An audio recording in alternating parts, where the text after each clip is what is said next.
Everyone, कैसे हैं आप सब। स्वागत है अ पाथ ऑफ लाइफ में। हम सुन रहे हैं मोटिवेशनल ग्रंथ श्रीमद् भगवत गीता से गीता ज्ञान सार।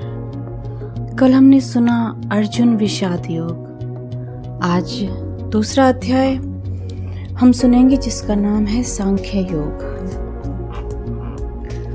संजय धृतराष्ट्र से बताते चलते हैं, हे धृतराष्ट्र, तब श्री कृष्ण व्याकुल चित्त अर्जुन से बोले, हे अर्जुन, अनर्थ के सेवन करने योग्य अपयशकारक मोह इस समय तुम्हारे मन में कहाँ से आया। तुम कायर मत बनो, यह शोभा नहीं देता। तुम हृदय की दुर्बलता को त्याग कर युद्ध के निमित्त खड़े हो जाओ। अर्जुन ने कहा, हे मधुसूदन, मैं रण में पूज्य भीष्म द्रोणाचार्य के ऊपर बाण प्रहार पर कैसे युद्ध करूं?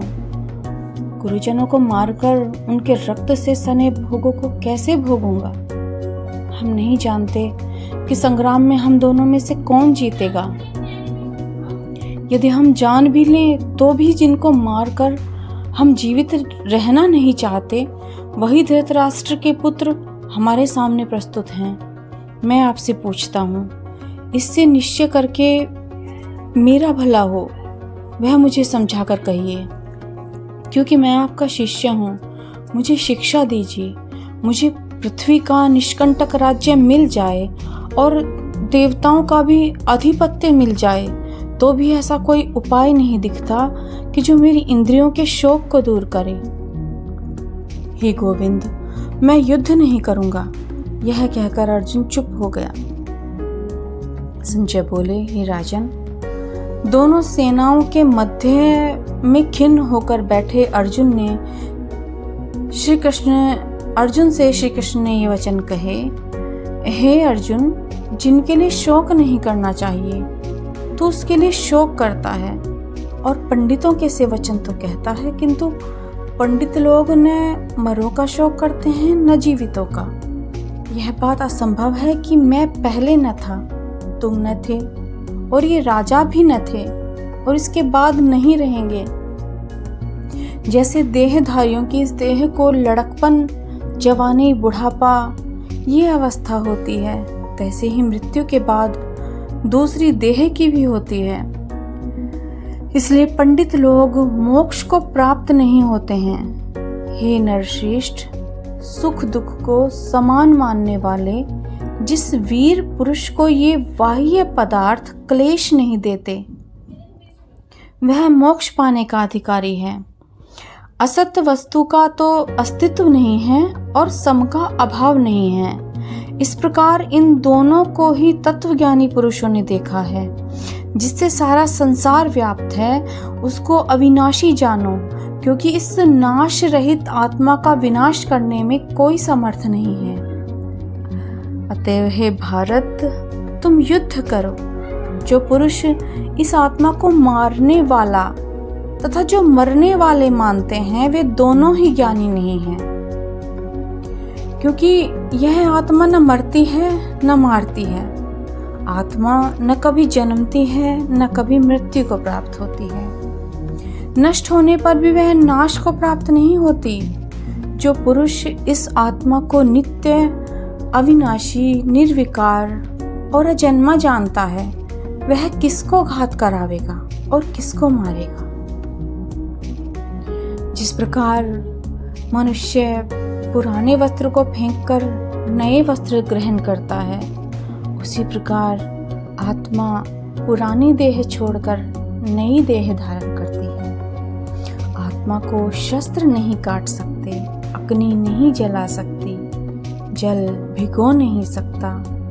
यह अविनाशी, सर्वव्यापी, स्थिर, अचल और सनातन है। यह इंद्रियों से जानी नहीं जा सकती। यह कल्पना से भी परे है। इसलिए ऐसा जानते हुए तुम्हें शोक करना उचित नहीं। हे महाबाहो, यदि तुम इस आत्मा को नित्य जन्म लेने और नित्य मरने वाली मानते हो, तो भी तुमको शोक नहीं करना चाहिए, क्योंकि जो जन्मा है उसकी मृत्यु और जिसकी मृत्यु हुई है उसका जन्म निश्चित है। अतएव जो बात अनिवार्य है उसके लिए सोच करना व्यर्थ है। जन्म लेने से पहले क्या था किसी को मालूम नहीं, फिर मरने के पीछे क्या होगा कोई नहीं जानता। ऐसी दशा में किस बात का सोच करना तुमको उचित है। इस कारण सब प्राणियों के विषय में तुमको सोच करना उचित नहीं है। अपने धर्म को भी सोचकर तुमको घबराना उचित नहीं है, क्योंकि क्षत्रिय को धर्म पूर्वक युद्ध से और कुछ भला करने वाला नहीं है। हे पार्थ, बिना इच्छा किए स्वर्ग का द्वार रूप यह युद्ध तुमको स्वतः प्राप्त हुआ है। यदि तुम अपने धर्म के अनुसार इस संग्राम को न करोगे तो अपना धर्म और बड़ाई खो दोगे, अर्थात अपनी प्रतिष्ठा खो बैठोगे। सब लोग सदा तुम्हारी अपकीर्ति करेंगे और प्रतिष्ठा वाले पुरुषों के लिए अपयश का होना मृत्यु से भी बढ़कर है। ये महारथी समझेंगे कि अर्जुन डरकर संग्राम से हट गया और अब तक जो लोग तुम्हारा मान करते थे वे अपयश करने लगेंगे। शत्रु लोग तुम्हारे पराक्रम की निंदा करते हुए अनेक प्रकार के दुर्वचन कहें, इससे बढ़कर दुख तुमको और क्या होगा। यदि तुम युद्ध में नष्ट हो गए तो स्वर्ग का भोग भोगोगे और जीतने पर पृथ्वी तल पर राज्य करोगे। इसलिए युद्ध के निमित्त दृढ़ प्रतिज्ञा होकर खड़े हो जाओ। सुख दुख, लाभ हानि, जय पराजय, इनको समान समझकर लड़ने के लिए तैयार हो। ऐसा करने से तुम पाप को प्राप्त नहीं होंगे। हे पार्थ, यह ज्ञानोपदेश ज्ञान योग के विषय में तुझसे कहा गया। अब निष्काम कर्म योग के विषय में सुन। जिस ज्ञान को पाकर कर्म बंधन से तेरी मुक्ति होगी। कर्म योग मार्ग एक बार प्रारंभ किए बिना कर्म का नाश नहीं होता और विघ्न पड़ने पर शुभ फल होता है, और इस कर्म का केवल प्रारंभ ही संसार के भय से छुड़ाकर पूर्ण ब्रह्म प्राप्त कराता है। निश्चय करने वाली बुद्धि इस निष्काम कर्म में एक ही है और कामना वाले पुरुषों की बुद्धि एकाग्र नहीं रहती, उनकी शाखा प्रशाखाएं होती हैं। ऐसी दशा में मनुष्य संदेह में रह जाता है। अर्जुन, अज्ञानी उस पुष्पिता वाणी को ही स्वर्ग सुख से बढ़कर कुछ नहीं समझते, स्वर्ग सुख को ही उत्तम पुरुषार्थ समझते हैं। उनका कामनाओं से चित्त व्याकुल होने के कारण निश्चयात्मक बुद्धि से मोक्ष साधन को नहीं उत्पन्न होती। इस कारण ही उनका चित्त भोग आदि में सदैव निमग्न रहता है। जिन मनुष्यों का चित्त इस प्रकार मोहलिप्त है और जिनकी आसक्ति भोग विलास और ऐश्वर्य में है, ऐसे पुरुषों के अंतःकरण में निश्चयात्मक बुद्धि नहीं होती है। हे अर्जुन, वेद त्रिगुणात्मक सकाम है, तुम निष्काम हो जाओ। सुख दुख को समान जानकर नित्य योग क्षेम आदि स्वार्थों में न पड़कर धीरजवान और आत्मनिष्ठ हों। जैसे छोटे छोटे अनेक जलाशयों में मनुष्य का कार्य सिद्ध नहीं होता है, बड़े जलाशयों से वे सब प्रयोजन अनायास ही सिद्ध हो जाते हैं। उसी तरह संपूर्ण वेदों में कहा हुआ काम कर्मों का फल ब्रह्म में भक्ति रखने वाले मनुष्य को सहज ही में प्राप्त होता है। तुमको केवल कर्म करना चाहिए, फल तुम्हारे अधिकार में नहीं। तुम न तो फल की अभिलाषा से काम करो न निकम्मे ही रहो। फल की आशा त्याग कर कार्य की सफलता को समान मानकर तुम योगस्थ होकर कर्म करो। यही कर्म ज्ञान योग है। इस बुद्धि योग सहित कर्म से अन्य कर्म अत्यंत हीन है। इसलिए तुम बुद्धि योग का आश्रय ग्रहण करो। फल की इच्छा रखने वाले निकृष्ट होते हैं। निष्काम कर्म करने वाला पुरुष ईश्वर कृपा से इसी संसार में सुकृत तथा दुष्कृत इन दोनों ही का त्याग कर देता है। इसलिए तुम निष्काम कर्म में प्रवृत्त हो जाओ। कर्म फल को त्याग कर ही बुद्धि युक्त ज्ञानी पुरुष जन्म बंधन से हटकर मोक्ष को प्राप्त होते हैं। जब तुम्हारी बुद्धि मोह वन के बाहर निकल जाएगी, तब तुम्हारा मन आगे सुनने वाली हुई बातों से विरक्त हो जाएगा। अनेक श्रुति स्मृतियों के वचनों को सुनने से तुम्हारी बुद्धि भ्रमित हो गई है। जिस समय वह निश्चल होकर आत्मा में स्थित होगी, तभी तुमको तत्व ज्ञान प्राप्त होगा। अर्जुन ने पूछा, हे केशव, आत्म स्वरूप में निश्चल बुद्धि वाला किसको कहा है? उसके लक्षण क्या हैं? श्री कृष्ण जी बोले, हे अर्जुन, जो महापुरुष मन की सब कामनाओं को त्याग देता है और अपने आप ही में प्रसन्न रहता है, उसको निश्चल बुद्धि कहते हैं। दुख में किसके मन को खेद नहीं होता और सुख में किसको आसक्ति नहीं होती, और प्रीति भय क्रोध जिसके जाते रहते हैं, वह महात्मा स्थिर बुद्धि वाला मुनि कहलाता है। जो शुभ पदार्थ प्राप्त होने से हर्ष नहीं करता, अशुभ से अप्रसन्न नहीं होता, उसी को स्थिर बुद्धि जानना चाहिए। और कछुआ जैसे अपने अंगों को सिकोड़ लेता है, उसी तरह जो पुरुष अपनी इंद्रियों को विषयों से हटाता है, उसी की बुद्धि स्थिर जाननी चाहिए। निराहारी पुरुष के विषय घट जाते हैं, परंतु विषयों में उसकी चाह बनी रहती है। पर ब्रह्म का अनुभव होने पर चाह भी घट जाती है। इसलिए सब इंद्रियों को विषयों से रोक, मेरे विषय में तत्पर हो। जिसने इंद्रियों को वश में कर लिया, उसी की बुद्धि निश्चल है। जो पुरुष विषयों के ध्यान में रहता है, उसकी प्राप्ति हो जाती है। प्राप्ति होने से कामना होती है। इच्छा के पूर्ण न होने से क्रोध की उत्पत्ति होती है। क्रोध से अविवेक होता है। अविवेक से स्मरण शक्ति नष्ट हो जाती है। स्मरण शक्ति के नाश होने से बुद्धि क्षय होती है। जिसकी बुद्धि का नाश हुआ, वह विनाश को प्राप्त होता है। जो पुरुष राग द्वेष से रहित हो, अपने मन को वश में रखता है, वह शांति को प्राप्त होता है। शांति मिलने पर सब दुखों का नाश हो जाता है।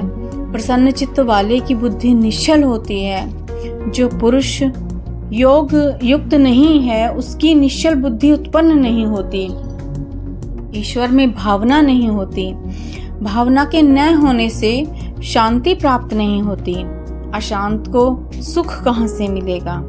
जैसे वायु नाव को जल में खींच ले जाती है, उसी प्रकार इंद्रियां उस पुरुष की बुद्धि का नाश कर देती हैं। जिसका मन विषय सिद्धि से इंद्रियों के पीछे लग जाता है। इस कारण हे महाबाहो, जिसने इंद्रियों को विषयों से सर्वथा रोक रखा है, उसकी बुद्धि स्थिर है। जो सब प्राणियों की रात है, उसमें संयमी जागता रहता है, और प्राणी मात्र जिस समय जागते हैं, मुनि जनों की वह रात्रि है। जल से भरे समुद्र में और नदियों का जल भरने पर भी वह अपनी मर्यादा पर रहता है। उसी प्रकार जिस पुरुष में इच्छा के न रहने पर भी सब विषय भोग प्रवेश करते हैं, उसी को शांति मिलती है। विषयों की इच्छा करने वाले को शांति नहीं मिलती। जो सब कामनाओं को छोड़कर इच्छा रहित विचरता है और ममता अहंकार जिसमें नहीं है, वह शांति को प्राप्त होता है। हे पार्थ, ब्रह्म स्थिति यही है। ऐसी स्थिति मिल जाने पर प्राणी फिर मोह में नहीं फंसता और अंत समय में निर्वाण ब्रह्म को प्राप्त होता है। इस प्रकार सांख्य योग अध्याय यहीं पूर्ण होता है। संक्षिप्त रूप में इसकी व्याख्या इस प्रकार समझने का प्रयास कर सकते हैं।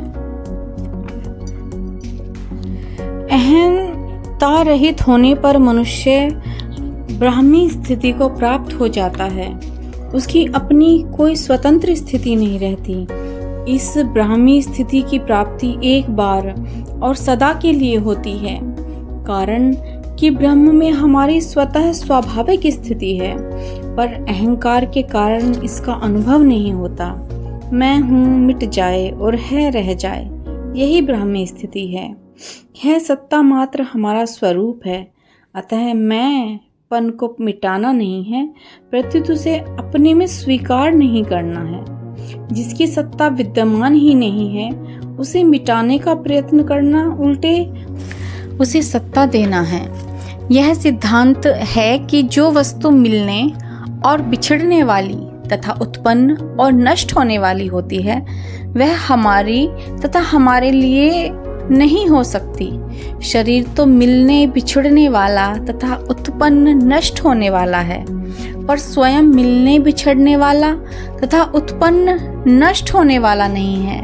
अतः साधक दृढ़तापूर्वक इस सत्य को स्वीकार कर लें कि मैं स्वयं त्रिकाल में भी शरीर नहीं हूँ, शरीर मेरा नहीं है तथा मेरे लिए भी नहीं है। निर्वाण शब्द के दो अर्थ होते हैं, लुप्त अर्थात खोया हुआ और विश्राम यानी कि शांत। अतः खोए हुए ब्रह्म को पा लेना अथवा परम विश्राम को प्राप्त कर लेना ही निर्वाण ब्रह्म की प्राप्ति है।